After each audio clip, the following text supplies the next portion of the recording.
തൊലി അടക്കം കഴിക്കട്ടാ. സൂപ്പർ മാങ്ങ കേട്ടാ.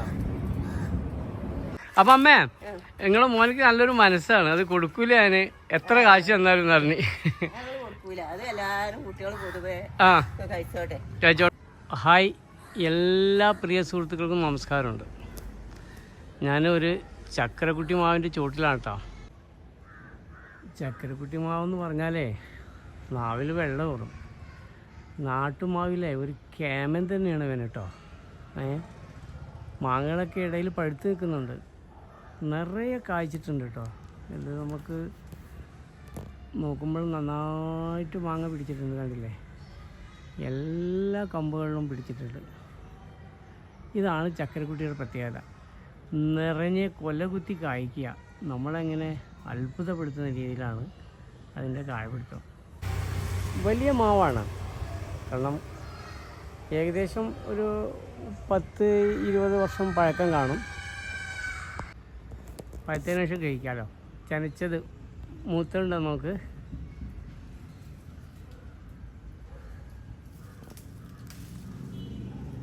അയ്യോ, താങ്ക് യു, സന്തോഷമുണ്ട്. അപ്പോൾ നമുക്കായിട്ട് മാങ്ങ പറിച്ചു കൊണ്ടിരുന്നുണ്ട് കേട്ടോ. ചക്കരക്കുട്ടി നമുക്ക് പഴുപ്പിച്ച് കഴിക്കാം. പക്ഷേ ചക്കരക്കുട്ടിയൊക്കെ ശരിക്കും മൂത്ത് പഴുത്ത് താഴെ വീകുമ്പോഴാണ് അതിൻ്റെ ആ യഥാർത്ഥ മണവും രുചിയും നമുക്ക് ലഭിക്കുക കേട്ടോ.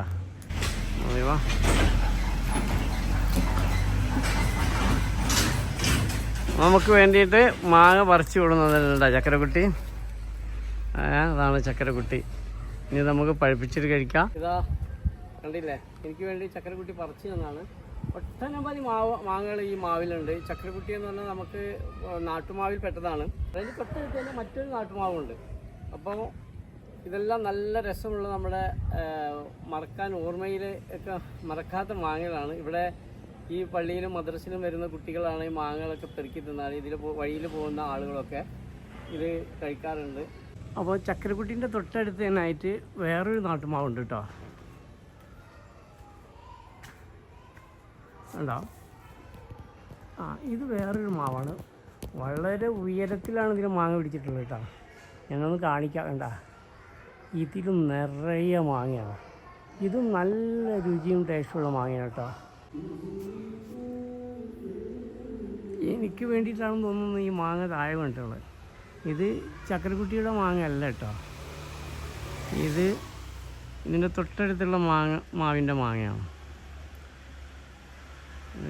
നല്ല മധുരമുള്ളതാണ്, കഴിക്കാം. പക്ഷേ ഞങ്ങൾ ഈ മാവിലെ മാങ്ങകളൊക്കെ മൊത്തം ഇവരോട് വില ചോദിച്ചു വാങ്ങിക്കാനായിട്ട്. പക്ഷെ അവർ പറഞ്ഞതെന്തെന്നറിയോ, ഞങ്ങൾ ഈ മദ്രസയിലെ ഈ പള്ളിയിലൊക്കെ വരുന്ന കുട്ടികൾക്കും ആളുകൾക്കുമായിട്ടാണ് ഈ മാങ്ങ, അത് ഞങ്ങൾ വിൽക്കുന്നില്ല എന്നാണ്. ആ ഒരു മാമ്പഴത്തോടും ഇവിടെയുള്ള ആളുകളോടുമുള്ള അവരുടെ സ്നേഹം. നമ്മൾ തോട്ടി കൊണ്ടുവന്ന് ചക്കരക്കുട്ടി മാവിന്ന് മാങ്ങ പഴുത്തത് പറിച്ചിട്ടിട്ട് ഇനി നമുക്ക് കൂടുതൽ വിശേഷങ്ങൾ ചക്കരക്കുട്ടി ഇത് കഴിച്ചതിന് ശേഷം പറയാം. എന്ത് രസം! ആരെന്ന് പറഞ്ഞാൽ ഇതിനില്ല, ഭയങ്കര ടേസ്റ്റും. സാധാരണ ചക്കരക്കുട്ടി എന്ന് പറഞ്ഞ് കിട്ടുന്ന പല മാങ്ങകൾക്കും നിറയെ ആരാ, ഒട്ടും ആരില്ല. അണ്ടി വളരെ കനം കുറവ്.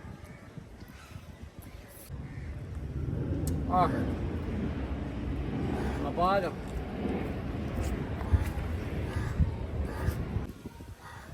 Super super.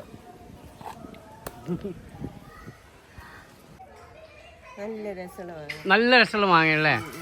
ഞാനേ നിങ്ങളെ മോനോട് ചോദിച്ചു ഇതിൻ്റെ മാങ്ങ ഞങ്ങൾക്ക് തരുമോ, പൈസ തരാമെന്ന്. അപ്പം അതിന് പൈസക്ക് മാങ്ങ വിൽക്കില്ല.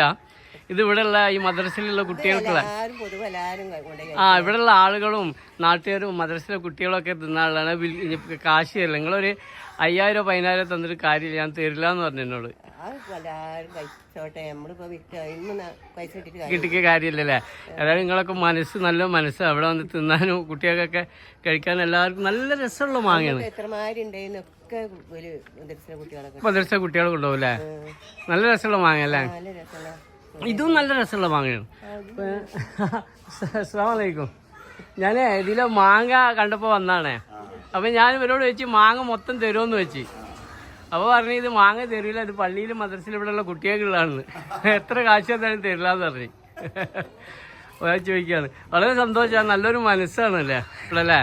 ഏതായാലും നമുക്ക് ഇങ്ങനെ ഇപ്പോൾ നാട്ടുമാവുകൾ ഇങ്ങനെ അന്യം നിന്ന് പോണതാണ്. ഇപ്പം അങ്ങനത്തെ നാട്ടുമാവൊന്നും ഇല്ല, നല്ല മാങ്ങകളൊന്നും ഇല്ല. ഞാനിവിടെ തിരൂരാണ്, തിരൂര്. പിന്നെ ഞാൻ ഇവിടെ വന്നപ്പോൾ ഇങ്ങനെ വന്നതാണ്, ഈ മാങ്ങ കണ്ടപ്പോഴേ. ഏതായാലും വളരെ സന്തോഷമുണ്ട് ഇതിനെപ്പറ്റി പറഞ്ഞു. ഇതും നല്ല മധുരമുള്ള മാങ്ങ അല്ലേ. ഈ മാവിൻ്റെ പേര് നിങ്ങൾക്ക് അറിയില്ലല്ലേ? നാടൻ മാവിൻ്റെ പേരാണ് ചക്കരക്കുട്ടിന്ന്. നമുക്കറിയാം, മാവിനൊക്കെ പറ്റി അറിയുന്നതുകൊണ്ട് എനിക്കറിയാം.